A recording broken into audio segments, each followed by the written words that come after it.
Hi, everybody. I am here today with Jen, or Cowboyjen, as she's known on TikTok. Hi. Hello. Thanks for having me. Thanks for being here. So I have heard a little bit about your story, but I would love if you could share some of it with other folks who have not. Absolutely. So I grew up in a city until fourth grade, and I literally pestered my parents from about the age of when I could talk that I wanted a pony, a horse, and they got me every Breyer horse in the book, and that was not going to do it. I actually drove stick horses. You remember stick horses? I had a couple of those that I actually rode them so much I drove the end to a point, so they had to take them away from me and get them shorter and cut them. Dad would cut them shorter and shorter. So finally, when I was in fourth grade, they had the good career and the money, and we bought 4.5, 5 acres, kind of in a rural suburbia, which means near developments in the 70s, housing developments, but we were not in a development, which meant that I had a lot of kids to play with, but we had our own acreage.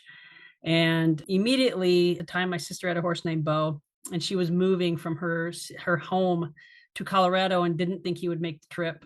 And so I got Bo, who was her horse, and I loved him, and he was amazing. But prior to that, I had always ridden Bo and some horses that she had, including a pony named Sausage. And that my sister was really the driving force. So that's kind of my start in horses. We moved the country, bought our first. Dad went to an auction. No, he had no idea what he was doing, and picked up a little leopard Appaloosa. And we had leopard Appaloosa, and his name was Comanche. And then we had a Bo, and that was the start. I am 56 years old now. I live in rural Iowa, Benton County, and I have my own land, and I have 2 horses and a llama right now. And both horses are in their 20s. So I've had them since they were both pretty young. Well, no, that's not true. Actually, Buck I've only had since he was about 2 years old, but Lady I've only had for about 4 or 5 years. And she's about 20. She's an old brood mare. So that's from where I started to where I'm at. That's amazing. And are you mostly self-taught, or did you take any lessons at any point during that?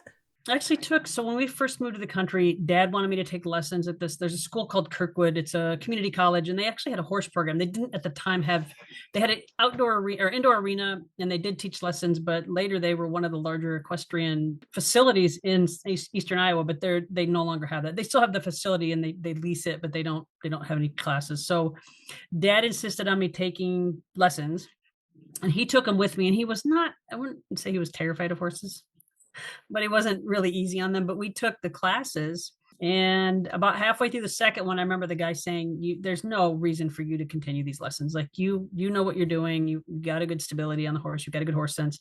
After this, because there was the series of 5, and it was really for the beginner. And I had kind of been riding my whole life. So we finished the second one, and then Dad, I think, was relieved we didn't have to go back. So I was kind of self-taught, because my sister would they'd buy horses or get them from the meat locker, or they would get a rescue horse and literally just throw me on it, because I was the lightweight, and they could yank me off if something went awry. And I'd just get on anything. Okay. I just get on anything. I didn't care. So that was my kind of learning to ride anything you put, like anything that was in the pasture. I don't do that anymore. I'm a little more careful what I get on top of now with the horses, because I'm older. The bouncing stops in your like mid to late 20s. Yeah, I don't like when I fell off in my younger days, I could jump right out and get back on. And I was like, I'll get on eventually, but it's going to take me a little while to get up off the ground. So I prefer not to do that anymore. That's really reasonable. That's why I'm fine with 2 horses that are in their 20s. So most people who know you on social media know you as a butch lesbian who speaks a lot about your experiences and is really inspirational, I think, to a lot of younger queer people. And I would love to know a little bit about that part of your story. Like, when did you come out? What was that like? I was in my early 20s. I was about 22 or 23. I don't really remember. So early 90s, 92, 93. I had known I was a lesbian at a very young age. At least I didn't have a word for it, but I kind of knew, I was a tomboy. I was always getting, why are you a boy? Why do you want to act like a boy? And it didn't really make any sense to me, because I was literally being me. And my sister, who is straight, is not particularly, like, I wouldn't say she's masculine, but she's not particularly really feminine either. And I just kind of compared myself to her, and she was my inspiration. She's almost 17, 18 years older than me. So I looked up to her. She got me my first cowboy hat. She, got me my first horse. She was always kind of the wild card in our family. She was always up for an adventure. So she was always like, from my teenage years on, are you sure you're not a lesbian? Are you sure you're not a lesbian? And that kind of was like, no. And I think I just wasn't ready. But when I was ready, my first girlfriend was really active in the community and being an activist. And I was involved in AIDS activism when I met her, and she kind of pulled me out of the closet real quick. And my sister was like the second person I told besides my best friend from high school and my best friend from college who I was roommates with, but he already knew. It was kind of weird because I think my reason that I am so out there on social media, because at the time I thought I had to move to the city. I grew up in the country from fourth grade on, went to college in a small town in Missouri, moved to Iowa City, and I thought that I had to be either in Iowa City or Des Moines or one of the coastal, even moved to the coast. Always heard LA or somewhere in California or somewhere, in one of the coastal cities, New York, some big city. And that sounded horrible to me. I just didn't want to do that, but I thought I had to because I was a lesbian. And when I started to meet other lesbians in Iowa City that had a wide variety of backgrounds and some own land, it really made me realize I didn't have to. And I want to share that it is possible to be an out lesbian. Being a butch lesbian, being a butch woman. When I walk into the feed store, they know I'm a lesbian. Like, I can't hide it. I could walk in a dress and a tiara and they'd be like, yeah, lesbian. Like, I just can't hide it, So I decided, why try? I'm just going to be me. I'm going to be out. And then sharing that on the internet lets other people see, you're not stuck. You don't have to move to the city if you don't want to. That's so lovely. I know that now you work at like a couple of farms. Am I right? In a dog spot? I work at a dog boarding facility, lesbian owned. She and her wife were actually two of my mentors when I was coming out. They're about 5 or 6. They're 60 and 62. So a little bit, I'm 56. So a little bit older than me, not much. And then I work, depending on the season, full-time or part-time at a local farm, which is an agriculture amusement park. And then I work at a nature center just a couple days a week. Gotcha. Okay. So has that kind of always been your career path? Have you always kind of worked in those spaces? No, I thought I had an office job. I thought I had to be in an office job 9 to 5. I really did. I worked in retail. I was really good at retail. I grew up in retail. Kmart was my first job. I did babysitting, lawn mowing. I really wanted to do something outside. I loved the lawn mowing aspect. I thought maybe I would be a writer because that's what my degree is kind of in. I wasn't going to be a teacher, which is kind of my original thought. Thought about being an activism writer. So I kind of thought I would do that, but I thought that would be an aside and I would have to always have a 9 to 5 job because my parents were Quaker Oats and Kmart, like the traditional, 9 to 5, 40 hours a week, 5 days a week. They had, this really steady career and they both retired. And I thought that's what you did. You get a job and you stay in it forever until you retire at, 60, 65. And that just wasn't working for me. I worked at a flower shop. I worked in activism for a while, like a paid position, and then got a job at a print shop, really tiny, and moved up from being the copy person up to like a top 10 salesperson in the network, like really grew that account. But I was still like kind of at a desk, even though I was out a little bit with sales. It was okay. Like I liked my clients, and a lot of my clients were ag because it's Iowa. And I really liked hearing their stories. And when they fired me after 25 years, I had it coming. Like it was completely just not a situation that was working anymore. I was not happy. They weren't happy. But what happened was I was like kind of flailing, and my boss was like, why don't you come work with me? And I was like, people do not make a living working with dogs. She's like, I own a facility. Yeah, they do. So again, I had this block. I thought you had to do this 9 to 5, work at a factory, sit in an office job. And then when I found out I could work with dogs, and then I was already working at the farm, I made kettle corn for them. That was my only job. I showed up on Saturday and Sunday and made kettle corn for when they were open, which was only, during certain seasons. And one day they were like, you have 3 days off a week from your other job. Why don't you come work for us a little more? The first question was, do you know how to drive a tractor? And the answer was yes. Great. Can you drive, can you come on the weekdays and drive the tours around on the tractor? Can you mow a yard? Yes. Okay. Can you mow it's 12 hours of mowing. So somebody's got to mow all the time. It's like, it's constant. And I realized I could do jobs that I could be outside. I don't have to be at a 9 to 5. I can have these weird hours, I can work like the farm is like, when they're not open, I can just come whenever I have time to come and just work until I don't want to work anymore. So that's kind of, in my brain, I was just so keeping myself limited to this certain type of job. And the other job, was just an aside. And then I realized the aside jobs, that's what I really wanted to do. That's really interesting. As I'm hearing you talk, I'm hearing a lot of like very heteronormative expectations of like what a life should look like. I'm curious if you being a lesbian contributed to you being able to shake off some of those ideals of what the quote right life would look like too. Yeah, I do. I think that being a lesbian and having to kind of figure out what career I'm going to be safe in and function in, because when I was going to school to be a teacher, one of my concerns, this would have been, I graduated college in 90. So it would have been in the late 80s. I was very concerned that being a teacher as a lesbian would mean I would either have to stay in the closet or hope for things to change. Because at the time, we were kind of at the tail end of where it was dangerous. Like it could be pretty bad. And I have friends who were teachers who lost their jobs because they were lesbians through no fault of their own. They were good teachers and just ended up going into other careers. So yeah, I think it did help me to kind of go, after being in that office for so long, it's like, I don't, like when I was a kid, I didn't want to do some of the things I was supposed to do. Instead, I wanted to be outside. I wanted to run the chainsaw. And I was like, well, why am I doing this? If I could do that, why can't I do something else? And the farm is an absolute dream job. I'm just really lucky that it's nearby. I had the skills and I was willing to take a chance on taking that job, because I did falter for a second thinking, I can't make money working at a farm. That's silly. I'm not a farmer, but in some ways, I guess I am, because I work on a farm, so I'm always hesitant because I see what like Farmer Dave, who's the owner, like I see what he does as a farmer, but I also had a lot of background in dealing with farmers. So I kind of had an idea of what's going on, because it's a working farm as well as an amusement park. You touched on something in that, which is safety. And I think I have heard a lot of my friends who are not in the horse world, but who are queer, vocalize concern about safety for, LGBT people in agricultural circles and in equestrian circles. And I'm curious what your experience with that has been. I'm super lucky. I'm really an extrovert. I'm very outgoing. So my first go-to is to say hi, and I'm really open. And I know not everybody has that personality. So I think that gives me a little bit of a pass sometimes, because I'm just super friendly. I'm really smiley. In general, I will talk to anybody. I'm used to going in the feed store and all the guys are sitting around and they're like all in their 70s, and you walk in and they all go, and they all take a look at you and turn their heads and say, well, who's coming? But then they're like, after the first 3 or 4 times, they're like, oh, hey, Jen. They just know that I'm going to come in. They know. And lately it's been like, oh, my wife watches your TikTok. So it's like this weird kind of thing. But I absolutely was concerned about it. I would say not at the dog job, because it's Iowa City. Like it's a very liberal situation. But in Benton County, absolutely, where I live, it's a red county in a red state. Every city is red. Like it's just, it's very rural, but the farm has been incredible. And I think it's probably because of, first of all, the people are great.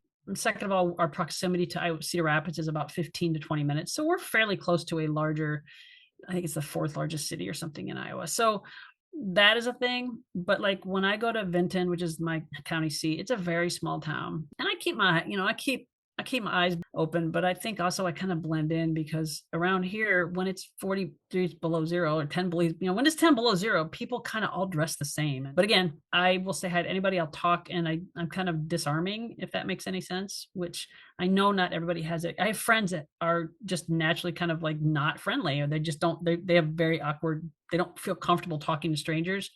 And that can lead them to more dangerous situations, because people misread that, especially when you look like a butch, when you have the kind of the look, it can be a lot more dangerous situation. So I am hyper aware of that, the difference. Yeah, definitely. I do think that butches have a reputation in and out of queer circles of being like rough and rugged. And I don't know, it feels so silly. Like, yeah, they definitely do. And, I get it almost as much from the lesbian community as I do from the straight community, where there's the assumption that we're kind of aggressive or rough or mean, unapproachable, like, I don't know, just like really cold or really like distant, or, kind of not touchy feely. And it's just not true. Like, I don't think that's a thing. And I think the butches that are like that, a lot of it is protective. Like they've got to defend themselves. They can't go into a crowd of people and just know they're safe. And so there's a defense mechanism there. And if you look and act a little more rough or a little more unapproachable, people aren't going to mess with you as much. I mean, I think that's the thought, and I totally get that. I'm actually more terrified in big cities. Like when I go to big cities that I'm not familiar with, I'm a little more alert when I'm there than I am, say, in small town Iowa. Yeah, I mean, that kind of makes sense. I grew up in a pretty small town, and so I feel like I can clock small town people a little bit easier. Like I have an idea of what somebody's vibe is, but when you go to a city, there's just so many more people. Like you just don't know. And it's like, I don't know. I always feel a little more alert in cities that people, to me, it feels more unpredictable than say a small town, but a strange small town might be absolutely different. My county is made up of a series of very small towns, 400 people, 500 people, 700 people. So I'm used to going to all those towns because they all hold something different. One has the feed store, one has the vet, one has the, whatever. And so I'm used to being in those small towns, but when I have to go to a strange small town, like when I'm traveling, it's not the same. You don't read people the same. I don't know. They're a little more unpredictable, even though they may not be.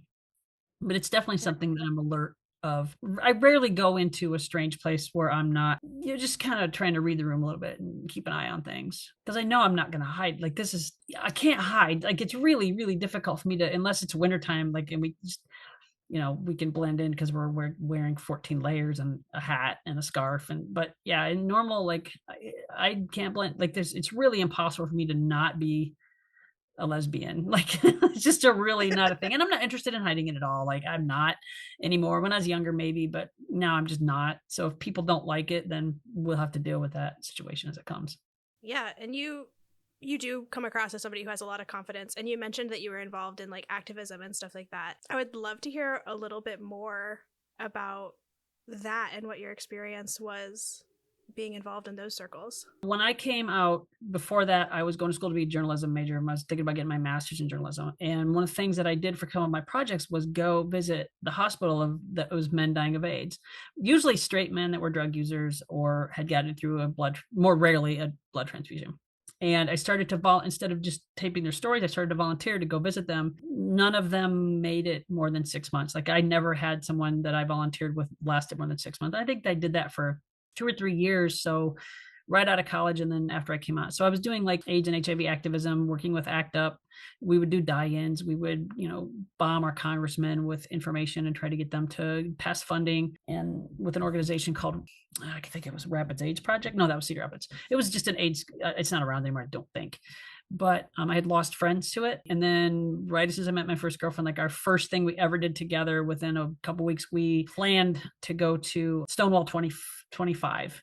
And her and I were the planners for the Iowa contingent. So we put together the bus, all the brochures, and invited everybody and got people signed up and collected the money and got everybody out there and back. So that was like my first act, was going to one of the largest demonstrations at the time for LGBTQ plus people. So it was huge. And that I'd already been to several large prides, but that was pretty, I would say, life-changing. And then I went to a march on Washington, and I did some other small things like that. But locally, I was involved in Pride and involved in PFLAG for many years. But that was my start, was AIDS activism, and then really organizing large groups of people to do things to make a showing, basically. It's interesting to think about horses and queer culture because I feel like both of those rely on community so much, and you can't do either one of those things without community. Like we don't have pride without community, and you can't do everything for your horse on your own unless you have like thousands of acres and all the time in the world. I'm curious if you have found overlap in those groups, like when you were doing activism and when you were with the horses and in the agricultural business. Yeah, so I rely on, finding a hay farmer. I don't have my own hay. The farm that I work at gives me, as one of my bonuses, they give me hay, which is great, but I help put their hay up. So when I'm dealing with their hay, I'm dealing with the farmers that deliver, because they make their own large bales. They don't make their own small bales. And we always have some small bales. So I have to deal with those guys. The feed store is another thing. I got to go there. I prefer to use the small local one and not one of the larger ones, like the chains. I go to the local guy here. Same with the vets. Like you have to have a good relationship with the vets. And I did animal activism as I still do some of that for puppy mills. I was unfortunately one of the worst puppy mill states. It's like the second worst. So I've done activism in that and did a lot of dog fostering.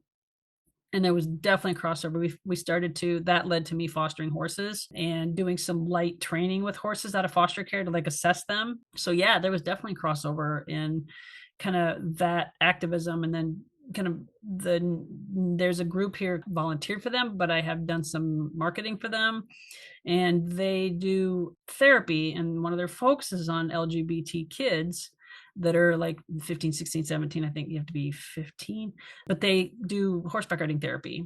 And I really wanted to get involved with that. I didn't have the time, but I did do some marketing for them to help them kind of push some programs that were kind of important at the time. And it was during COVID. So it was really difficult, but there's always been an overlap of my community is in the gay community and like making those connections. I have made connections with some gay farmers nearby me who have an alpaca farm. Without them, I couldn't get my llama sheared because they come help me pick up my llama, and I can't ever catch him. He's a jerk. And they're like llama whispers. They're like, come on, Snowball. And he comes to him and like loads on the trailer. I'm like, how? Did you even like how? He's just spitting and running at me, but they're amazing. And without them, Snowball, the trade is I help them put up their hay and also help they have like 25 alpacas. So I help shear I don't shear, but I hold them down. I like get them in the harness and get them ready to go and do all that. So it's a trade-off, and I wouldn't know them if it wasn't for like the gay community around here. And you've been around long enough to see like the rise of internet culture and the rise of social media and all of that. What has your perception been of how that has affected kind of both of those communities too? I think it's actually helped. So when I was growing up, I never, there was, even back in the 80s, it was like, you're a horse girl, you're a horse girl. And I never really got that aspect of it because my friends, my classmates that were horse girls, like they did shows every weekend. They had kind of fancy horses in they were probably not that fancy, but to me they were like, oh, because I had this like short little fuzzy horse with like fat neck and he had like fat feet and like he was kind of short and kind of goofy, and they all had these like hot bloods. I just really didn't really think I was part of them because my horseback riding was me getting home from school, doing my chores.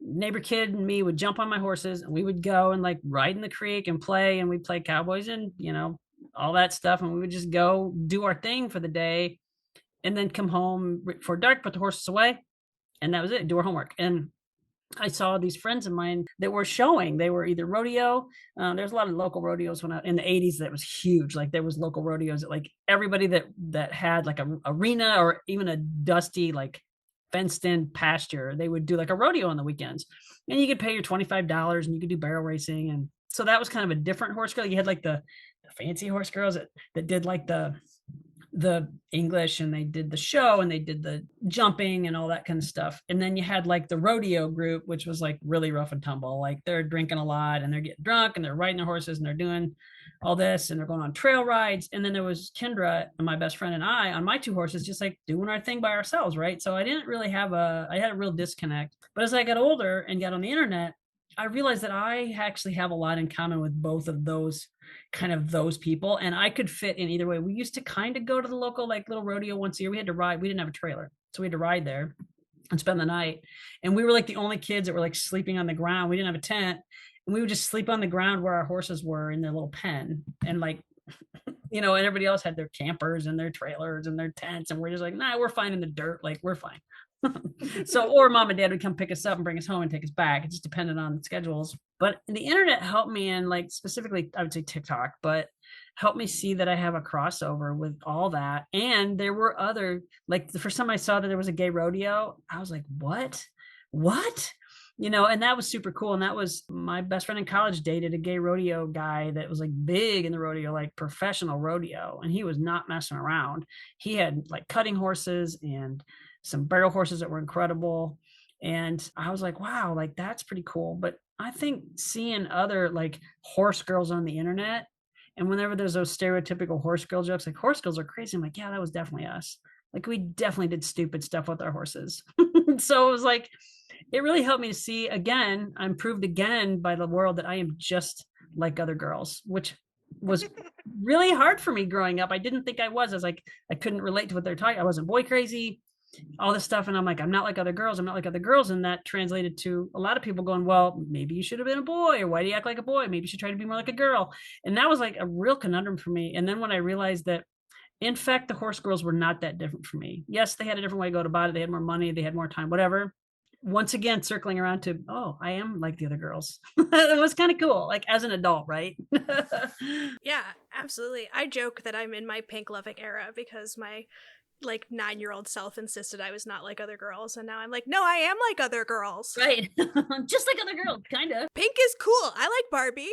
Yeah. And I don't know, this is like a conversation that I've had with other people before, is that I feel like, I'm curious your thoughts on this too. I feel like as a lesbian living in a patriarchal society, we have no relation to men, and like everything is defined by its relation to men. So when there's no relation to men, it feels really othering. Like I've gone through questioning my gender and being like, am I a girl?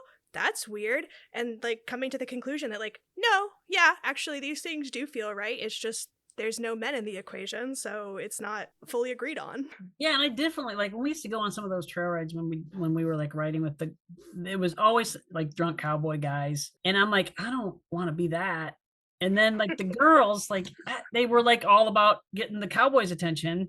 I'm like, I don't want that. Like, no. So it was like the weird conundrum, right? And my dad, who was my kind of hero, he got on the horse like twice and scared the daylights out of himself. And he's like, okay, I'm not doing that anymore. Like we got the, if you want me to tell the story, I got home from college. I had my horse Bo and Candy. And a new neighbor had moved in, and Dad was really friendly. He's like, they're having a party and they invited us.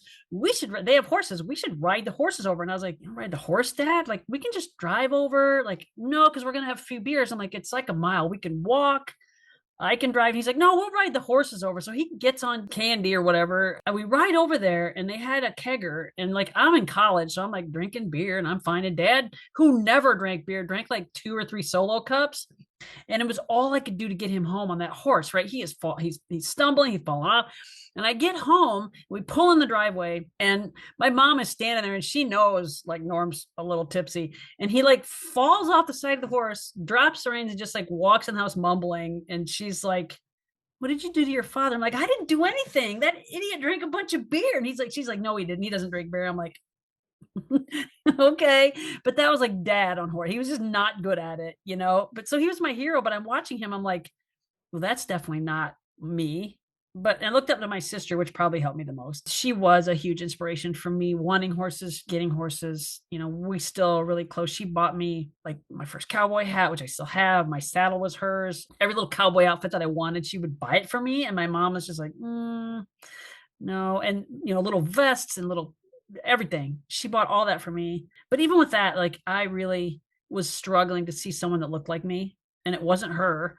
And it wasn't my dad. It wasn't, you know, there was not much out there that looked like me until I was older and like, I don't know, maybe summer camp. It's because we had horses there, and some of the women that ran the summer camp, I was like, oh, okay. Okay. All right.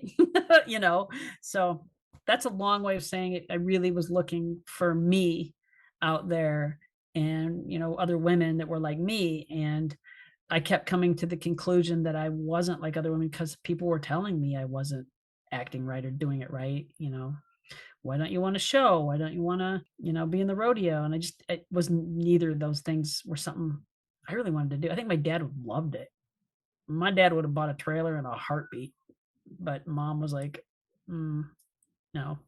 So he would have loved to have been the rodeo dad or the show dad. And carting you around to all the fancy places. Oh, he would have loved it. Yeah, absolutely. That's amazing. I appreciate all of your stories that you've shared today. As we start wrapping up, I'm curious what advice, based on the conversation that we've had today, what advice you would want to share with any listeners. Advice is look for the land. If you want to be a country lesbian, if you want to be a lesbian or, you know, even just a woman that wants to live in rural, you don't have to be a city person. You can move to the country, and it is possible. Land is still out there. Make sure it has water and electricity. Don't buy land unless it's got 2 of those things on it. You can always put a little small house on it, but wells are expensive and electricity is really expensive. So, but yeah, you can do it. And, you know, ask the neighbors, ask the people if it's safe. Look around at the demographics, and it's totally possible to do. But start from a young age, saving, getting ready, preparing for that. Even if you're not going to live in some starter homes or small homes or rents for a while, it's possible to do, but you got to really work for it. And you will, if you own land and horses together side by side, will have more than one job. So just plan on it. Just plan on it. I think that's really great advice. And I really appreciate your time and coming on and talking to me. And I know that I have loved seeing your content online. And if other people want to find you, where can they find you? Right now I'm on TikTok. Doesn't last. So TikTok is Cowboyjen, just Cowboyjen. Tumblr is Cowboyjen1. Instagram, still sticking it out there, is Cowboy Jippy, Jippy, which was my nickname. And I'm on Blue Sky as Cowboyjen, but I've not posted anything there. Is that all the social media? I think. I think that's most of them. Yeah, I think that's all. If you Google Cowboyjen, I am very prolific between Tumblr, TikTok, and some of the other platforms. I am extremely, so you'll find me if you Google Cowboyjen. Well, thank you so much, and we will talk to you later. All right, thank you. Thank you for joining us this week at the Horse Girl Gazetteer. You can find us online at Horse Girl Gazetteer on Facebook or Instagram and Horse Girl Gazette on TikTok and Patreon. You can also email us questions or comments at horsegirlgazetteer@gmail.com. If you find yourself enjoying our content, please leave us a review and share the link with your friends to help others find their way here. Any and all support is greatly appreciated. Talk to you later.